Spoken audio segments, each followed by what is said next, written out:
Dear students, आज हम लोग इलेक्ट्रोकेमिस्ट्री का एक छोटा सा टॉपिक हम स्टडी करेंगे जो उसका सबसे पहला पार्ट है, जिसमें हम टाइप ऑफ सेल के बारे में स्टडी करेंगे कि सेल जो हैं वो कितने टाइप्स के होते हैं। सबसे पहली चीज जो मैं यहां पर मेंशन करना चाहूंगा कि इस चैप्टर में न्यूमेरिकल पोर्शन लगाते समय बच्चों को बहुत सारी प्रॉब्लम आती है। तो न्यूमेरिकल पोर्शन लगाते समय वो जो प्रॉब्लम आती है उस प्रॉब्लम का रीजन जो है कि बच्चे कॉन्सेप्ट्स को सही तरीके से समझते नहीं हैं। तो मेरा एक छोटा सा प्रयास है कि डायग्राम के थ्रू मैं आपको इन सारे कॉन्सेप्ट्स को अच्छे तरीके से समझा सकूं। हम अपने टॉपिक पर आते हैं। सबसे पहली चीज हमें देखना है type of cell. Type of cell में हम देखेंगे यहां पर दो टाइप के सेल के बारे में हम स्टडी करेंगे। पहला है इलेक्ट्रोकेमिकल सेल और दूसरा है इलेक्ट्रोलिटिक सेल। यहां पर हम basic difference, what is the basic difference between the electrochemical cell and electrolytic cell, तो उस चीज को अगर आप देखो तो इलेक्ट्रोकेमिकल सेल में chemical energy is converted into the electrical energy. Chemical energy को इलेक्ट्रिकल एनर्जी में कन्वर्ट किया जाता है, जबकि इसका just opposite in electrolytic cell, electrical energy is converted into the chemical energy. अब हम एक एक सेल, इसमें डिटेल में हमने बस केवल दोनों का बेसिक डिफरेंस देखा। अब डिटेल में दोनों के बारे में हम स्टडी करेंगे। तो हमारा जो पहला पॉइंट है वो है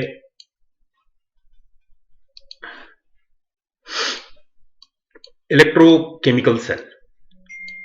अगर हम इलेक्ट्रोकेमिकल सेल के बारे में बात करते हैं और यहां पर हम देखें कि सबसे पहला टॉपिक है electrode and electrode potential. Electrode and electrode potential. तो इलेक्ट्रोड को समझने के लिए यही जो मेन चीजें हैं, अगर ये चीजें अच्छे से समझ में आ गई तो आगे चैप्टर में बहुत ज्यादा प्रॉब्लम आपको नहीं आनी है। इलेक्ट्रोड को समझने के लिए मैं एक डायग्राम के थ्रू आपको इन चीजों को समझाता हूं। जैसे सपोज करिए मैंने ये एक इलेक्ट्रोड बना रखा है। अब ये इलेक्ट्रोड एक्चुअली है क्या, इनके कॉन्सेप्ट्स क्या हैं, इनके बारे में अगर हम थोड़ा सा देखें तो यहां पर एक जिंक मेटल की एक रॉड है और जिंक मेटल की इस रॉड को जिंक सल्फेट के एक्वस सॉल्यूशन में डिप किया गया। आप ध्यान दीजिएगा, जिंक मेटल की रॉड को जिंक सल्फेट के सॉल्यूशन में डिप किया गया। हम इस डायग्राम से ही पूरी डेफिनेशन को देखेंगे। जिंक मेटल की रॉड को जिंक सल्फेट के सॉल्यूशन में डिप किया गया तो हुआ क्या। सबसे पहली चीज हम इनके इलेक्ट्रॉनिक एस्पेक्ट को देखेंगे। तो यहां पर अगर आप देखें, मैं इस चीज को अगर आपको थोड़ा सा जूम करके दिखाऊं तो जिंक सल्फेट का जो सॉल्यूशन है, जिंक सल्फेट के सॉल्यूशन में जिंक आयन और सल्फेट आयन प्रेजेंट होते हैं। जिंक आयन जितने होंगे उतने ही सल्फेट आयन होंगे, क्योंकि जिंक सल्फेट में एक जिंक और एक सल्फेट है, तो जितने जिंक आयन होंगे उतने ही सल्फेट आयन होंगे, जितने जिंक होंगे उतने ही सल्फेट होंगे। इसका मतलब ये हुआ कि हमारा जो ये सॉल्यूशन है, ये पूरा का पूरा सॉल्यूशन इलेक्ट्रिकली न्यूट्रल होगा। इसके ऊपर टोटल कितना चार्ज होगा? 0। इस पर कोई चार्ज नहीं होगा। दूसरी चीज, हमारा जो रॉड है, इस रॉड में अगर इसके हम इलेक्ट्रॉनिक एस्पेक्ट पे जाएं तो जिंक के जो वैलेंस सेल के 2 इलेक्ट्रॉन होते हैं। जिंक का जो इलेक्ट्रॉनिक कॉन्फ़िगरेशन होगा, जिंक के इलेक्ट्रॉनिक कॉन्फ़िगरेशन में उसके 4s ऑर्बिट में 2 इलेक्ट्रॉन होते हैं, 4s2 एंड 3d10 होता है। तो इसके जो 4s में जो 2 इलेक्ट्रॉन हैं, 4s2 में इसके जो ये 2 इलेक्ट्रॉन हैं, ये दोनों इलेक्ट्रॉन जिंक 2+ को छोड़ के बाहर आ गए। तो अब इस पे जिंक 2+ चार्ज आ गया, ये 2 इलेक्ट्रॉन हो गए। मेटेलिक बॉन्डिंग को वैसे भी हम डिफाइन करते हैं, kernels are embedded in the sea of electron. अब आप देखें कि जितने जिंक 2+ होंगे उतने ही ये इलेक्ट्रॉन्स होंगे, तो इनका +2 चार्ज और इन दोनों इलेक्ट्रॉन का -2 चार्ज, तो ये रॉड भी इलेक्ट्रिकली न्यूट्रल है। इसका मतलब इस रॉड का भी जो चार्ज होगा वो टोटल कितना होगा, 0। तो हमने देखा कि हमारा जो सोल्यूशन है वो इलेक्ट्रिकली न्यूट्रल है, हमारा रॉड जो है वो इलेक्ट्रिकली न्यूट्रल है। अब हम देखें कि जब जिंक की रॉड को जिंक सल्फेट के सॉल्यूशन में डिप किया गया, जिंक की रॉड को जिंक सल्फेट के सॉल्यूशन में डिप किया गया, तो उस सिचुएशन में क्या हुआ, जिंक सल्फेट के सॉल्यूशन में जिंक की रॉड को जब डिप किया गया, तो ये जो जिंक 2+ है, ये जिंक 2+ आयन जो यहां पर है, ये जिंक 2+ आयन यहां से निकल के सॉल्यूशन में आ जाता है। ध्यान दीजिएगा, जिंक 2+ आयन यहां से निकल के कहां आ गया, सॉल्यूशन में आ गया। और जब ये अब सॉल्यूशन में आ गया तो सॉल्यूशन में +2 चार्ज ज्यादा हो गए, सॉल्यूशन में +2 चार्ज आप देखें ज्यादा हो गया, तो +2 चार्ज ज्यादा हो गया और रॉड पर -2 चार्ज ज्यादा हो गया। इसका मतलब कि इसके कारण जो सॉल्यूशन है वो नेगेटिव पॉजिटिवली चार्ज्ड हो गया और जो हमारा रॉड है वो नेगेटिवली चार्ज्ड हो गया। तो ऐसे ही जिंक 2+ जो है वो जिंक 2+ यहां से सॉल्यूशन से रॉड से निकलकर सॉल्यूशन में जाएंगे, जिंक 2+ रॉड से निकल के सॉल्यूशन में जाएंगे और रॉड पर ये इलेक्ट्रॉन रह जाएंगे। तो हमारा रॉड जो है वो नेगेटिवली चार्ज्ड होता जाएगा और सॉल्यूशन पॉजिटिवली चार्ज्ड होता जाएगा। इस ट्रांसफर के कारण, यहां पर चार्ज डिफरेंस के कारण इन दोनों के बीच में एक पोटेंशियल ग्रेडियंट डेवलप होगा, यानी एक पोटेंशियल डिफरेंस प्रोड्यूस हो जाएगा और उस पोटेंशियल डिफरेंस, जो पोटेंशियल की वैल्यू आएगी, उसे हम बोलते हैं इलेक्ट्रोड पोटेंशियल। ध्यान से सुनिएगा, हम क्या बोलेंगे, इलेक्ट्रोड पोटेंशियल। और इसी इलेक्ट्रोड पोटेंशियल चार्ज डिफरेंस के कारण ये इलेक्ट्रोड पोटेंशियल डेवलप होता है। अच्छा, अब आप एक चीज सोचें कि कब तक ये पॉसिबल है कि जिंक 2+ इस रॉड पर से निकल के इस सॉल्यूशन में आता जाएगा।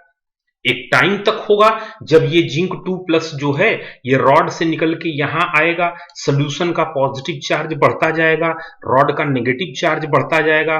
तो एक कंडीशन ऐसी आएगी कि जब ये जिंक 2+ यहां से निकलकर सॉल्यूशन में जाने की कोशिश करेगा, उस सिचुएशन में ये इलेक्ट्रॉन्स इसके नेगेटिव चार्ज यानी रॉड का नेगेटिव चार्ज इस जिंक 2+ को सॉल्यूशन में जाने से क्या कर देगा, रोक देगा। और सॉल्यूशन का खुद बढ़ा हुआ पॉजिटिव चार्ज जिंक 2+ को रिपेल करेगा और ये सॉल्यूशन में जाने से क्या हो जाएगा, रुक जाएगा।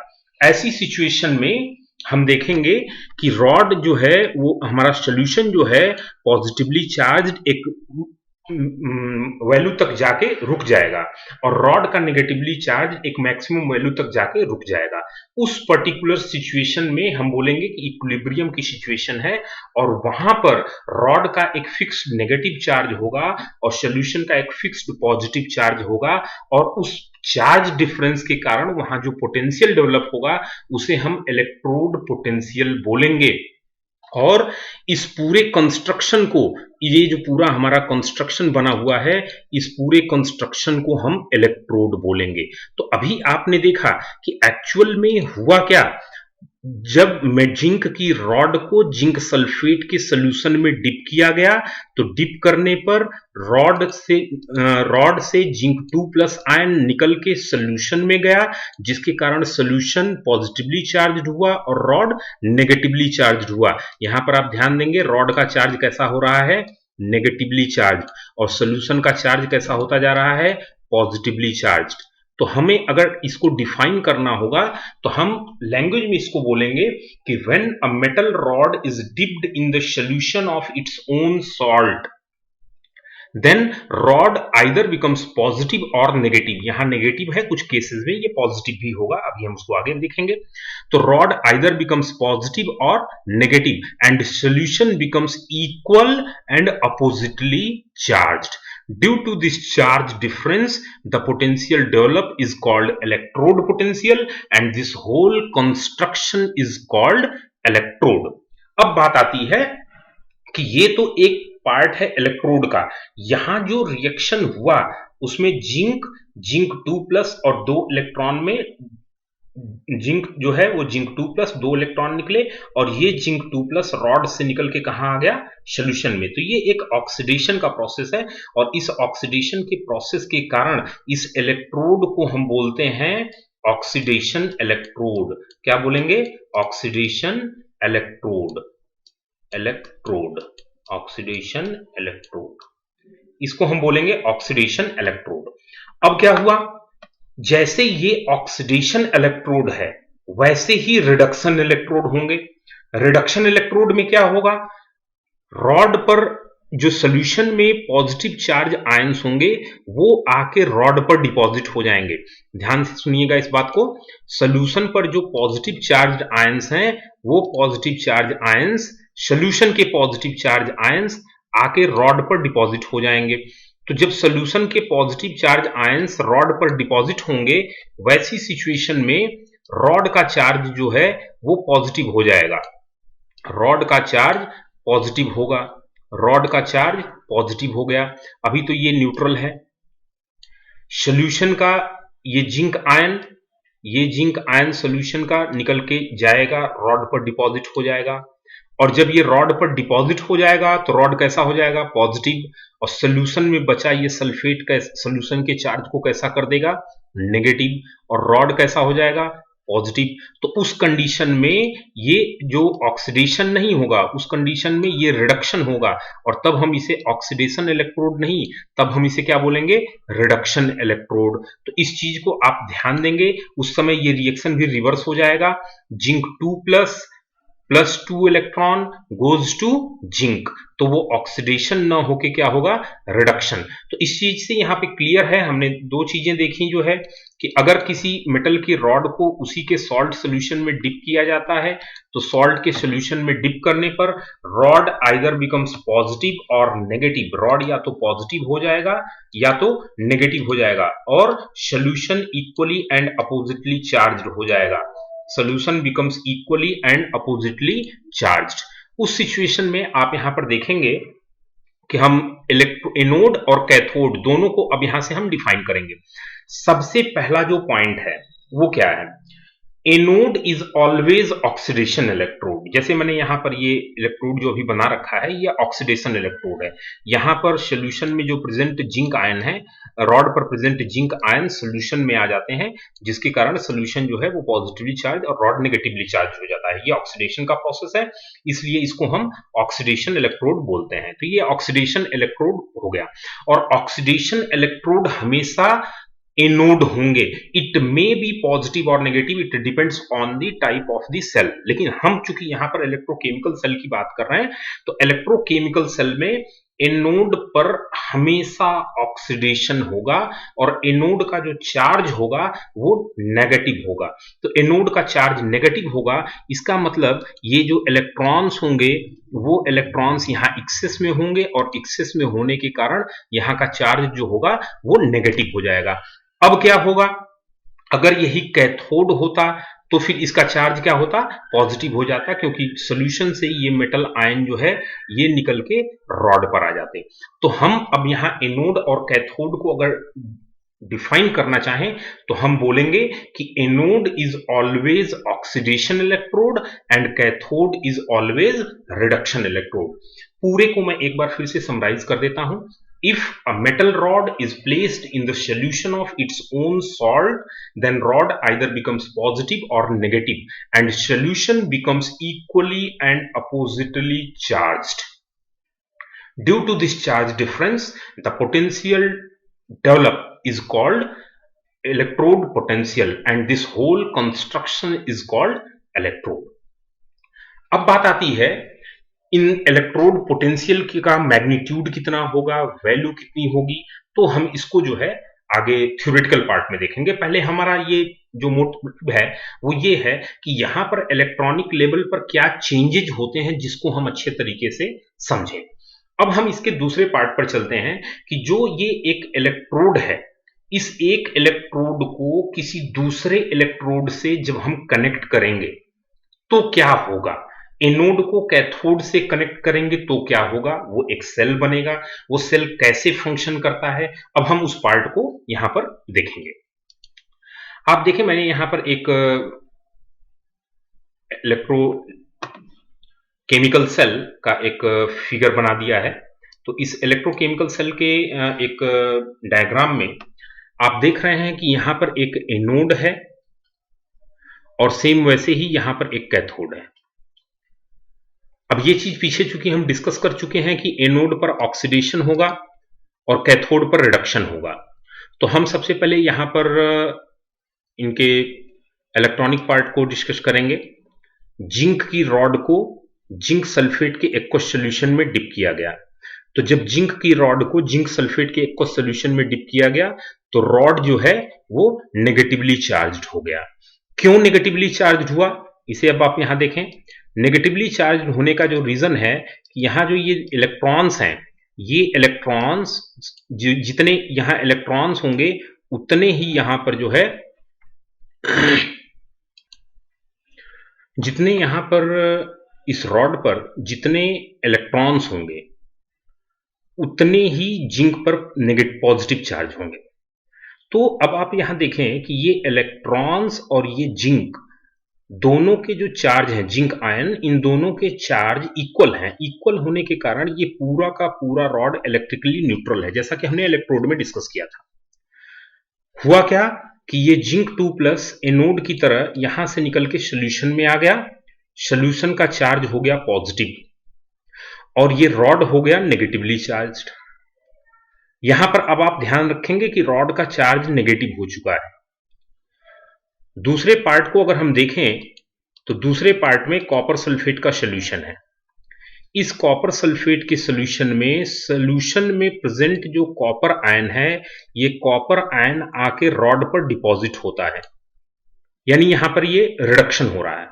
तो जब कॉपर आयन आके रॉड पर डिपॉजिट होगा तो कॉपर पर पॉजिटिव चार्ज बढ़ जाएगा। क्यों? क्योंकि यहां पर इनको न्यूट्रलाइज करने के लिए इलेक्ट्रॉन्स नहीं होंगे। तो यहां जो कॉपर रॉड है ये पॉजिटिवली चार्ज्ड हो जाएगा और जिंक रॉड नेगेटिवली चार्ज्ड हो जाएगा।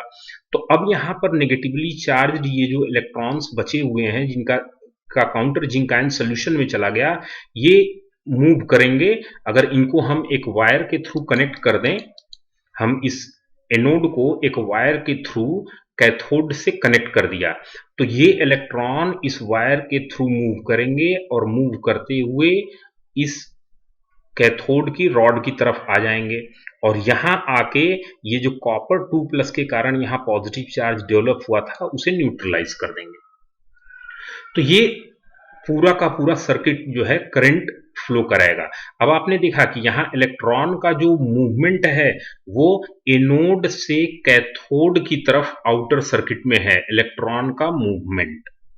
अब ऐसी सिचुएशन में जैसा कि हमने इलेक्ट्रोड में डिस्कस किया था कि जिंक 2+ के सोल्यूशन में जाने से सोल्यूशन का चार्ज पॉजिटिवली चार्ज हो जाएगा और जो रॉड है वो नेगेटिवली चार्ज हो जाएगी। तो वो नेगेटिव चार्ज इलेक्ट्रॉन के एक्सेस के कारण था। वो इलेक्ट्रॉन तो आउटर सर्किट से जो है आउटर सर्किट से वो वापस चला गया कैथोड पर, फिर ये न्यूट्रल हो गया और यहां का जो पॉजिटिव चार्ज डेवलप हुआ था ये भी न्यूट्रल हो गया। लेकिन टाइम के साथ सोल्यूशन में जिंक 2+ का कंसंट्रेशन बढ़ता जाएगा और यहां सोल्यूशन में सल्फेट का कंसंट्रेशन बढ़ता जाएगा। ऐसी सिचुएशन में क्या होगा कि जो जिंक 2+ का कंसंट्रेशन यहां पर बढ़ा वो फर्दर जिंक को सोल्यूशन में आने से रोकेगा, रिपेल करेगा और यहां जो नेगेटिव चार्ज बढ़ा वो नेगेटिव चार्ज इंक्रीज होने के बाद वो कॉपर 2+ को फर्दर यहां से जाके रॉड पर डिपॉजिट होने से क्या कर देगा, रोक देगा, नहीं जाने देगा, उसको अपनी तरफ वो अट्रैक्ट कर लेगा। तो फिर से वो करंट का फ्लो करना जो है वो स्टॉप हो जाएगा। तो अब उसके लिए हम क्या करेंगे कि ये सर्किट पूरी कंप्लीट हो, उस सर्किट को कंप्लीट करने के लिए यहां पर हम एक U shape glass tube connect करते हैं। और ये जो यू शेप ग्लास ट्यूब होता है इसे हम बोलते हैं सॉल्ट ब्रिज। सॉल्ट ब्रिज क्या होता है? मैंने भी बताया, ये यू शेप्ड ग्लास ट्यूब है जिसमें पोटेशियम क्लोराइड, पोटेशियम नाइट्रेट या अमोनियम नाइट्रेट का जो सॉल्ट होता है उसका एक पेस्ट होता है।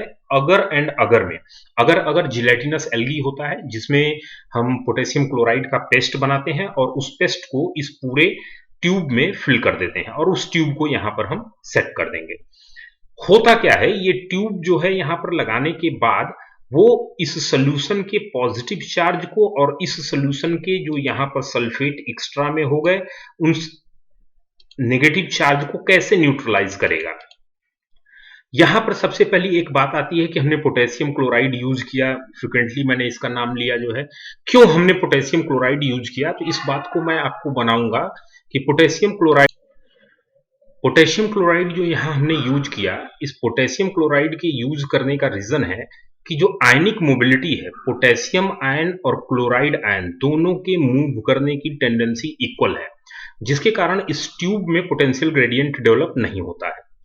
जब ये सॉल्ट ब्रिज यहां पर हम लगाते हैं और इस सोल्यूशन में पॉजिटिव चार्ज बढ़ता है तो इस सॉल्ट ब्रिज से ये क्लोराइड आयन जो है, ये क्लोराइड आयन यहां से निकल के आएगा और जिंक के चार्ज को न्यूट्रलाइज करेगा और यहीं से ये पोटेशियम आयन इस सॉल्ट ब्रिज से निकलेगा और आके ये सॉल्ट के सल्फेट आयन के चार्ज को न्यूट्रलाइज करेगा।